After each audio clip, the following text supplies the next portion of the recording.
E aí pessoal, tudo bom? O Renan, queria comentar com vocês sobre essa última...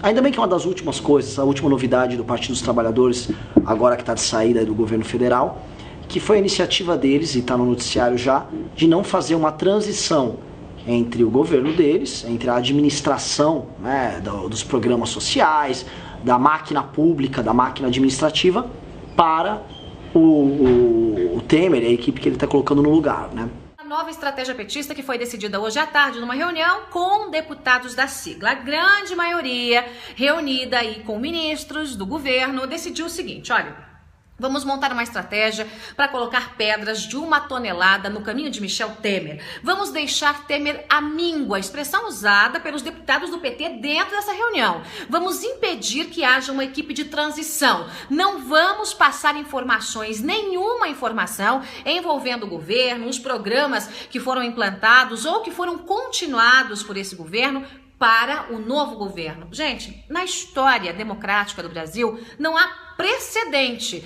Essa informação, uma atitude como essa, jamais foi tomada na história do Brasil. Sempre houve governo de transição, sempre houve informações, o bastão passado de um para outro, e o que o PT quer mesmo é arrebentar com o Brasil. O PT está pouco se importando com o país, pouco se importando com a nação, só se importa com o projeto político e criminoso de poder. Então, para que passar as informações para o sucessor? Eles não querem nem saber qual vai ser aí a atuação de Michel Temer, se ele vai conseguir tirar o Brasil dessa lama em que o país está e que foi jogado pelo próprio Partido dos Trabalhadores. Uma estratégia suja, uma estratégia baixa, uma estratégia para impedir aí a transição do governo, uma estratégia para dificultar e muito a vida de Michel Temer, não se importando com o resultado que isso terá na própria nação brasileira, na nossa pele, né? Na pele dos cidadãos brasileiros. Agora, estratégia suja, baixa e governo do PT é quase pleonasmo vicioso, é quase redundância, né? Quer dizer, a gente não podia esperar que o governo do PT tivesse a honradez de fazer, ali montar uma equipe de transição, permitir que houvesse a troca de informações, que pensasse no bem da nação e no bem do Brasil. Noves fora, tudo como previsto. A gente já imaginava que isso fosse acontecer e que o PT tentasse aí dificultar ao máximo a vida de Michel Temer.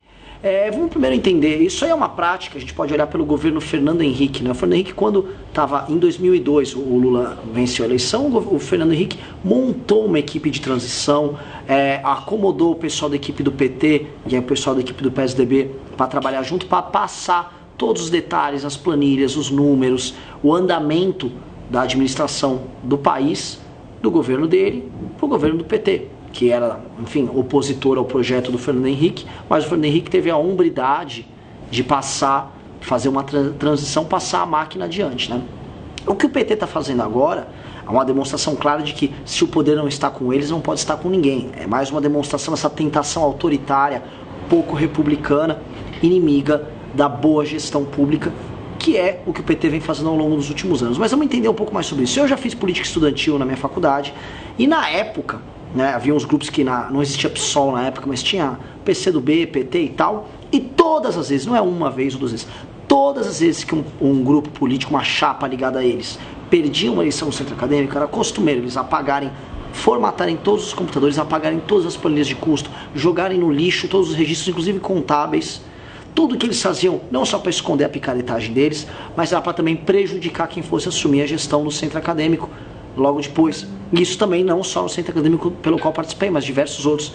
É corrente não só no PT, mas na esquerda, essa história de que se a máquina pública não está mais comigo, não tem que estar com ninguém, todo mundo que se dane, os usuários daquilo lá, ou a sociedade como um todo que se dane. O que importa é eu estar no poder.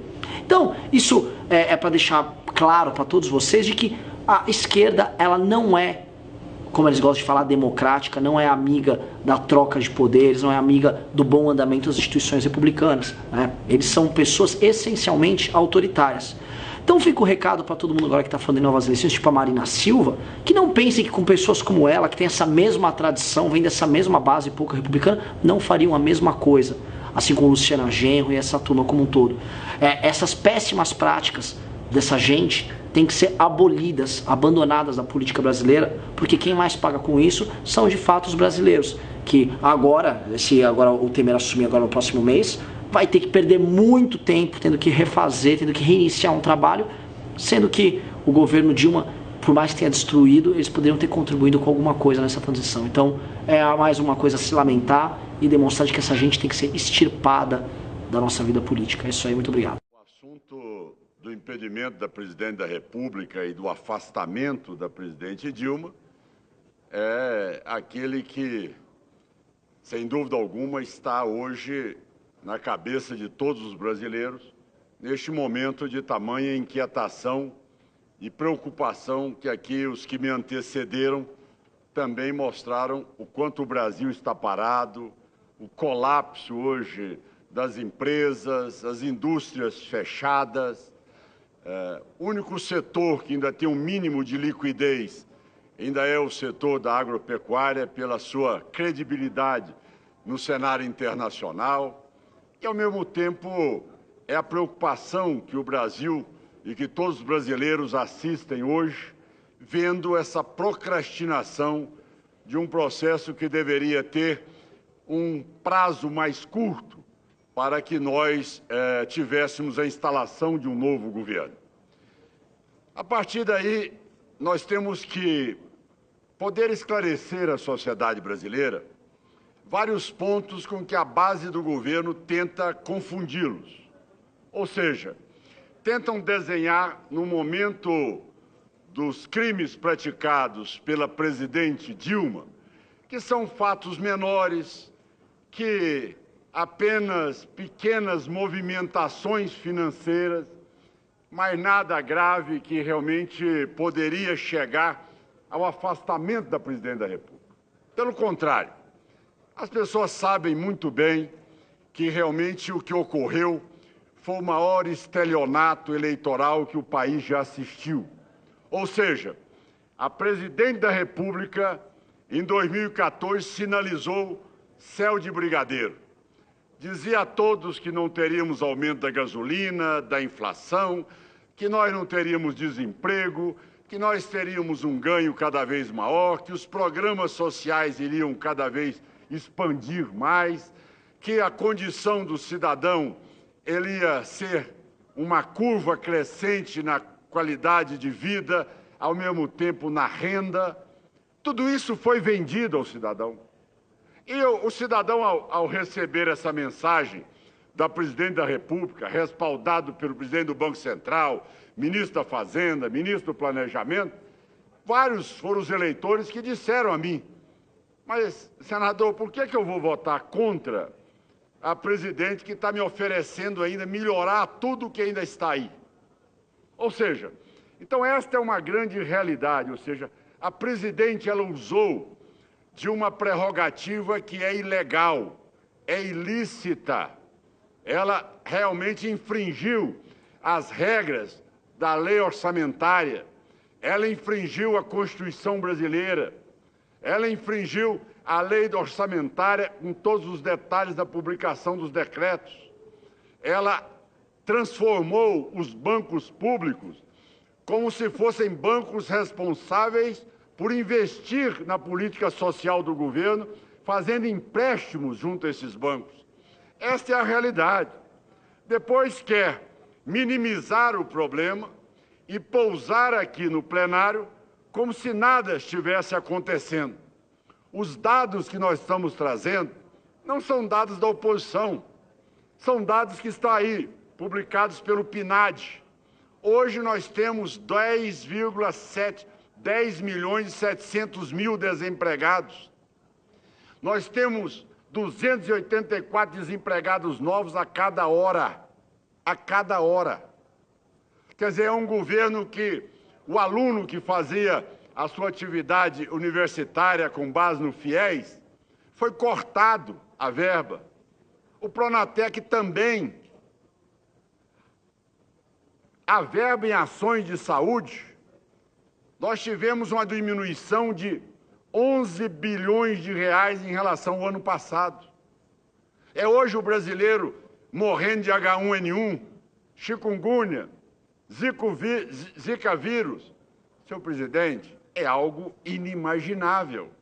E, de repente, querem desenhar para o Brasil que tudo está às mil maravilhas.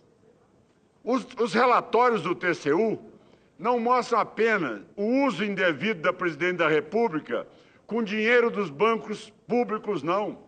Mostra mais, tem um relatório, então, que é estarrecedor. O TCU mostra que tem exatamente 578 mil beneficiários fantasmas do INCRA. Isso é um potencial de prejuízo de 2,5 bilhões para o cofre da União. Veja bem, 578 mil fantasmas. É algo inédito. Jamais assistimos coisa parecida. Ou seja, essas pessoas estão colocadas à disposição de um governo, recebendo do bolso do cidadão brasileiro que paga imposto, para fazer esse aparelhamento, que são essas ameaças que estão fazendo no Brasil todo, coagindo o cidadão de bem, coagindo as propriedades rurais, coagindo o trânsito no Brasil, porque obstrui também as rodovias. Eu quero não só agradecer, incluir no meu pronunciamento, já que o senador Regufe traz aqui exatamente aquilo que diz o artigo 4º da LOA de 2015.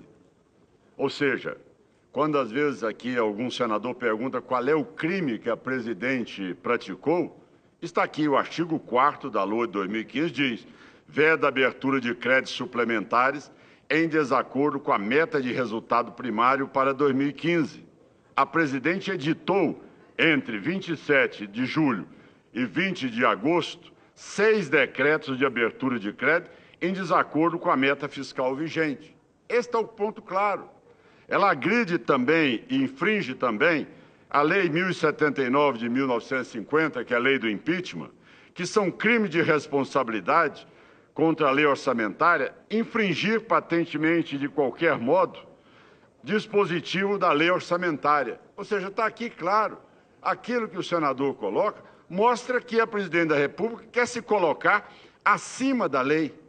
Ela quer simplesmente pousar como sendo algo que fosse inimputável, com a alegação de que ela teve voto. Então, ela teve voto na urna, aí a legislação não existe. Vossa Excelência, me concedeu parte, senador. Pois não. A partir dali, ela pode fazer o que ela desejar, utilizar a máquina pública em benefício próprio para ganhar uma eleição e não quer ter a tutela da legislação e da Constituição vigente. Com o prazer, passo a palavra a Vossa Excelência. Senador Caiado, primeiro, muito obrigada pela parte Senadora concedida. Vanessa Graziotin. Muito obrigada, senador. Eu acho que hoje, apesar de eu ter uma profunda discordância com o pronunciamento de Vossa Excelência na comissão, percebo que Vossa Excelência procura discutir o fato em si. Eu acho que isso já é um avanço, senador Caiado, porque nós não podemos discutir que o Brasil tem muito desemprego, porque a crise econômica, porque os Estados Unidos também estão em crise, porque não é disso que se trata o processo. O processo da presidente Dilma, ele foi movido e chegou a essa casa com 2 motivos e 2 razões. A questão das tais pedaladas, que chamam, do Plano Safra, e os decretos de suplementação orçamentária. Então, é isso que nós temos que debater. E tenha certeza, Vossa Excelência, eu conheço bastante a presidente Dilma, ela não é, nunca nem foi, nunca quis ser acima da lei. Agora, ninguém pode passar por cima da lei para tirar um mandato legitimamente conquistado. Porque se nós estamos discutindo aqui crime, senador Caiado, uma imputação de crime a alguém, e no caso a presidente Dilma, o Senado tem a obrigação de provar que o crime existiu. Porque, do contrário, se não ficar provado que o crime existiu, a presidente, sim, ela está sofrendo uma arbitrariedade, estará sofrendo uma arbitrariedade. E eu, senador Caiado, quanto mais eu leio, mais eu me convenço que o que tem é um grande pacto político para tirá-la do poder. Veja a peça, nós vamos discutir muito, amanhã estarão os autores da peça aqui, que, aliás, o PSDB é o autor da peça. PSDB é o autor da peça de impeachment contra a presidente Dilma. Eles estarão aqui amanhã. No caso do Plano Safra, está escrito lá, eu tive a oportunidade de ler na comissão, que mesmo eles sabendo que não há participação da presidente Dilma, ela teria sido omissiva, porque ela se reúne muito com o presidente da Comissão de Valores Mobiliários e através dessas reuniões, do Tesouro, desculpa, do chefe do Tesouro Nacional, e através dessas reuniões ela conversava com ele e pedia que ele fizesse. Então está escrito isso lá, está escrito, senador. Então eu acho que nós vamos ter muita oportunidade e Vossa Excelência não pense que a presidente Dilma não está imune a nada. Todos nós, nenhum de nós é imune a nada, mas o que nós não podemos aceitar é injustiça, é golpe, é alguém ser punida por um crime que não cometeu, senador Caiado. Mas eu digo que Vossa Excelência está discutindo o centro da questão e isso é muito importante que todos discutamos. Obrigada, senador. Eu agradeço e gostaria só de que Vossa Excelência pudesse, então, explicar a todos os brasileiros se aquilo que está na lei, que impede a Presidente da República fazê-lo, e que ela utilizou daquilo que toda a população brasileira tem conhecimento hoje, e que é um dado que é do Banco Central, do governo de Vossa Excelência. É um dado que é produzido pelo governo de Vossa Excelência. O dado está aqui. Aqui tem toda a utilização indevida pela Lei de Responsabilidade Fiscal. Essa tabela é de 2014. Ela não pode utilizar isso. E o que ela não aqui pode fazer é operação de crédito. Essa tabela é de 2014. O que ela não pode fazer, não, senador Caiado, é operação 2015. De crédito. Eu estou dizendo 2015. Não há operação senador. De crédito, não há empréstimo da Caixa para o governo federal. Não houve em 2014 e muito menos em 2015. O que existe foi o contrato de serviço, senador. Talvez o gráfico não esteja muito nítido. Aqui é exatamente, fala aqui, ó, primeiro governo Dilma, segundo governo Dilma, 2011, aqui 2014, aqui 2015. Então, até aqui é 2014, para fazer a eleição da presidente. Aqui é o 2015. Agora, quando Vossa Excelência discute um assunto que, modéstia à parte, é um assunto que eu conheço bem, tá certo? Nós temos exatamente as portarias que determinam como é que deve ser.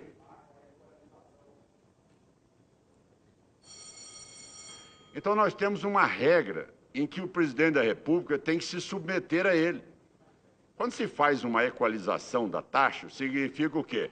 O Banco do Brasil faz uma captação de um dinheiro com taxa de juro de mercado, empresta a um juro menor, e com isso você tem no orçamento da União o dinheiro para poder cobrir, porque o Banco do Brasil não pode fazê-lo, porque isso não é função de banco público. Bom, o que acontece? Eu tive o cuidado, então, com a minha assessoria toda, de poder levantar aquilo que é exatamente o que a presidente Dilma vem utilizando em 2015. Eu tive o cuidado de levantar por mês, para não ter dúvida, porque a portaria diz: a equalização será devida no primeiro dia após a equalização. O período de equalização é semestral, sendo que a equalização devida serão apurados com base no período 1º de julho e 31 de dezembro. Perfeito? Aqui está exatamente o gráfico só do Plano Safra. Então, para desmistificar essa tese, a presidente da República está aqui, junho, mês de junho, tá certo? 1º de junho. A presidente da República estava devendo 13 bilhões e 600 milhões de reais ao Banco do Brasil. Está aqui comprovado. Esse dado aqui é um dado oficial. Então, isso é pedalada. O Banco do Brasil não tem que arcar com a política da presidente da República. É proibido na Constituição brasileira que a presidente da República utilize bancos oficiais da quais ela é controladora. Então, está aqui, em julho, ela não pagou de 2015. Quando chegou em dezembro, ela exatamente pagou 9 bilhões e ficou devendo 3 bilhões e 600 milhões. E atravessou o ano devendo ao Banco do Brasil. Esta é uma realidade, além dos decretos que nós discutiremos em outra oportunidade. Mas aqui é para desmistificar a tese que o governo não usou indevidamente o Banco do Brasil para fazer aquilo que é do orçamento da União. Nós temos lá uma rubrica no orçamento da União que é equalização de taxa de juros. Ela não poderia ter deixado o Banco do Brasil nessa situação. Agora, o mais grave é que as pessoas agora querem retirar da presidente da República a responsabilidade e trazer a responsabilidade para o Banco do Brasil, a Caixa Econômica, o BNDES e o FAT. Nós não podemos admitir isso. Quer dizer, transferir a responsabilidade da presidente para que os órgãos a fazer, para concluir, presidente, obrigados a fazer a responsabilidade de terem feito. Ora, aí realmente a presidente da República não teria condições de se colocar como presidente, até porque ela é chefe do Executivo, é chefe de governo, é chefe de Estado e é ela que responde por todo o seu governo. E, senhor presidente, é fundamental que, ao concluirmos, já que meu tempo está esgotando, em outros momentos nós continuaremos esse debate que tem sido extremamente positivo no plenário, para que a gente possa elucidar que nenhum cidadão aqui, tá certo, está acima da lei, muito menos, tá certo, vai tentar desmanchar aquilo que nós construímos, que é a Constituição brasileira. Como tal, eu espero voltar aqui à tribuna o mais rápido possível, para que a gente venha discutir também esse surto, esse quadro febril que acometeu a base do governo nessa reta final agora, em querer, depois está com os seus dias contados, ou seja, dia 12 ela estará entregando o governo, que a partir de agora veio um surto de campanhas eleitorais antecipadas. Então é um outro assunto que guardará um momento oportuno para que a gente possa aqui poder discutir esse tema. Veja também os outros vídeos do canal e deixe seu comentário. SeuTube. Notícias, humor, diversão, informação. Inscreva-se no canal e deixe seu like se gostou.